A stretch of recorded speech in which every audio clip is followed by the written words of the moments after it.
Alors, dans cette vidéo, nous allons répondre à la question suivante. Qu'est-ce que la demande? Pour cela, donc, nous allons dans un premier temps la définir, effectuer une représentation graphique et étudier les déplacements de la courbe de demande, étudier également donc la pente de cette courbe, et nous terminerons donc avec les déterminants de la demande. Alors, donc, dans un premier temps, nous allons voir ce qu'est la demande. C'est tout simplement, en fait, les intentions d'achat des agents économiques. Autrement dit, ce sont les quantités de biens et de services que les acheteurs sont disposés à acheter à un prix donné. Pour une quantité donnée, la demande va correspondre ainsi au prix maximum que les consommateurs sont prêts à payer. Tout simplement. Alors, nous allons faire une représentation graphique de la courbe de la demande. Alors attention, nous nous situons en situation de concurrence pure et parfaite. On va prendre un exemple, ce sera plus facile à comprendre. Nous allons prendre l'exemple de la demande de pizza. Et nous allons nous poser la question suivante, pour pouvoir étudier la forme donc de la courbe de demande. Comment évolue la quantité demandée de pizza quand le prix des pizzas augmente? Alors déjà, prenons une minute pour réfléchir un petit peu à cette relation. Donc déjà, vous avez compris qu'il y a une relation entre les quantités demandées de pizza et le prix des pizzas. C'est évident. Mais en fait, il y a implicitement d'autres déterminants, il y a d'autres variables dont il faut tenir compte. Par exemple, la quantité demandée de pizza va également dépendre du prix des substituts, autrement dit les biens qui peuvent, selon le consommateur, remplacer la pizza. Le prix du burger, le prix du kebab, etc. Mais les quantités demandées de pizza vont également dépendre bien évidemment des préférences des consommateurs, de leur niveau de revenu, etc. etc. Donc, sous les yeux, nous allons construire un graphique qui va mettre en relation la quantité demandée de pizza avec le prix d'une pizza, mais sachant qu'implicitement, cela tient compte d'un certain nombre de variables qui n'apparaissent pas explicitement dans le graphique et qui sont des variables sous-jacentes en fait, d'accord? Le prix des substituts, les préférences, revenus des consommateurs, etc. Donc, si je regarde, pour un prix donné, comment vont évoluer les quantités demandées?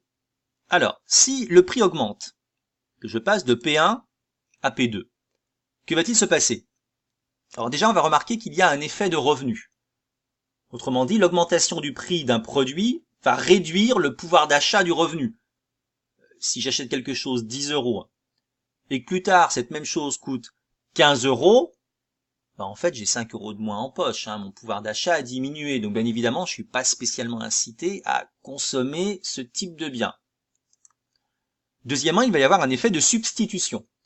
Autrement dit, l'augmentation du prix d'un produit va le rendre moins attractif par rapport à ses substituts, par rapport aux biens qui peuvent le remplacer. Ça veut dire que si j'ai le prix de la pizza qui augmente, peut-être que je serai plus incité à manger un burger, à manger un kebab, etc., etc. Donc on voit qu'on va finalement moins consommer de pizza. Donc concrètement, ça veut dire que quand le prix passe de P1 à P2, quand le prix augmente, eh bien les quantités demandées auront tendance à diminuer en passant de Q1 à Q2. Inversement, si le prix diminue, cela aura comme conséquence, conformément à l'effet de revenu, d'augmenter le pouvoir d'achat de mon revenu, et conformément à l'effet de substitution, cela aura pour effet de rendre plus attractifs les pizzas par rapport aux substituts. Donc finalement, quand le prix passe de P1 à P3, qu'il diminue, les quantités vont passer de Q1 à Q3, les quantités auront tendance à augmenter. Vous voyez que nous venons de faire apparaître donc la courbe de la demande de pizza, et nous remarquons donc que la demande est une fonction décroissante du prix. Quand le prix, évidemment, est tiré vers le haut, la quantité demandée de pizza diminue. Quand le prix est tiré vers le bas, la quantité demandée de pizza augmente. Alors pourquoi la courbe de demande n'a-t-elle pas toujours la même pente? Il y a deux graphiques qui viennent donc d'apparaître sous vos yeux, deux graphiques qui mettent en évidence donc des courbes de demande. Vous remarquez qu'à gauche, on a en fait une pente qui est légère, piste verte, quoi, on va dire. Sur la droite, vous avez une pente, par contre, qui est beaucoup plus prononcée. C'est du rouge ou du noir, d'accord? Beaucoup plus difficile. On va un petit peu étudier ces deux cas de figure et voir en fait à quoi cela correspond concrètement. Donc si je prends le graphique de gauche, pour commencer. On voit que quand le prix augmente un petit peu, on passe de P1 à P2, alors les quantités demandées vont fortement baisser. En fait, ce qui va se passer, c'est qu'on va avoir une surréaction de la demande. Donc on voit que la pente est négative, mais qu'elle est plutôt faible. On a une forte sensibilité de la demande aux variations de prix. Dans ce cas de figure, on dit que la demande est élastique. Comment l'explique-t-on? On l'explique tout simplement par la présence de substituts, c'est-à-dire qu'il existe d'autres biens qui vont pouvoir remplacer ce bien, et que cela va correspondre généralement à des biens dont on peut effectivement se dispenser, on peut s'en passer, exemple le cinéma. Si maintenant je prends le graphique de droite, pareil, donc je pars du principe que nous allons avoir une augmentation du prix.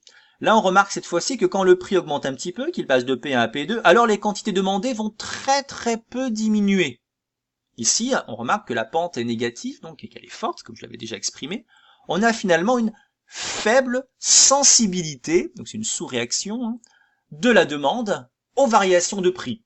C'est-à-dire que quand le prix augmente, finalement, les consommateurs vont pas trop réagir en diminuant fortement les quantités demandées. Dans ce cas-là, on dira que nous sommes en présence d'une demande inélastique.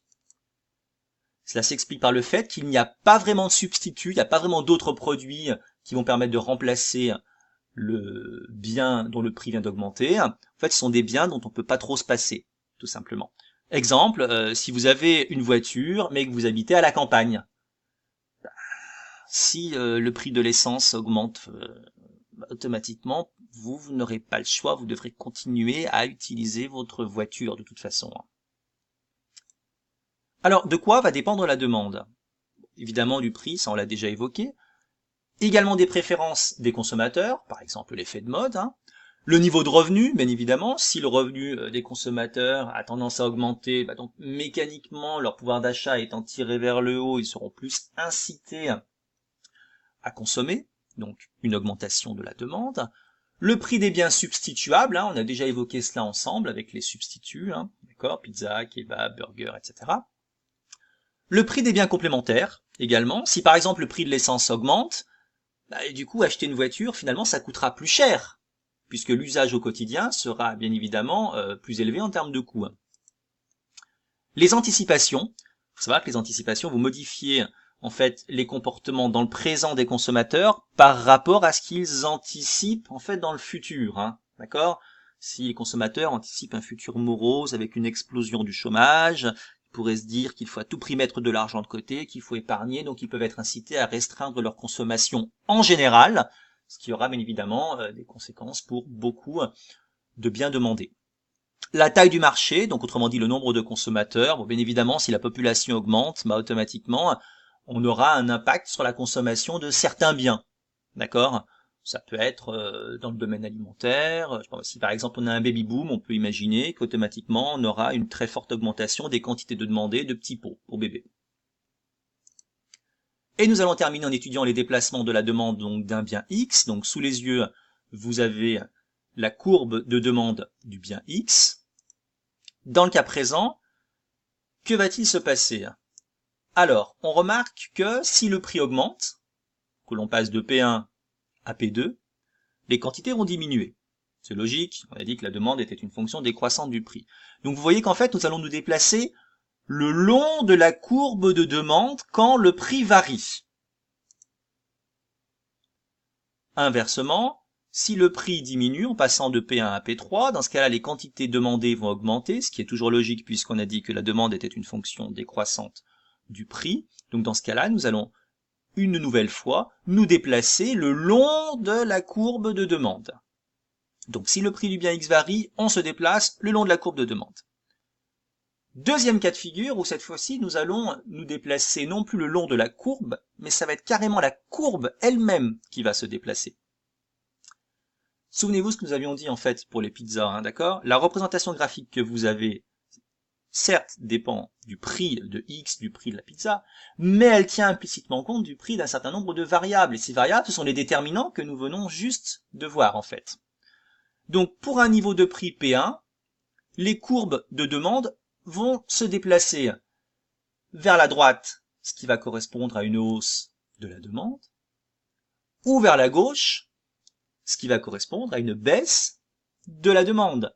Comprenez bien que si c'est un déterminant autre que le prix du bien X qui varie, par exemple le prix d'un substitut, le revenu du consommateur, ses préférences, etc., etc., que va-t-il se passer? On ne va pas se déplacer le long de la courbe de demande, mais ce sera la courbe de demande qui va elle-même se déplacer.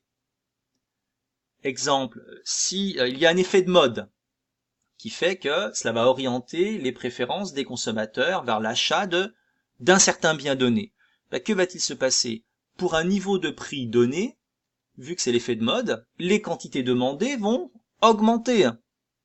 Donc si pour un prix donné, les quantités demandées augmentent, mécaniquement, on va avoir un déplacement de la courbe de demande vers la droite. Nous allons passer de la courbe dx à d'X.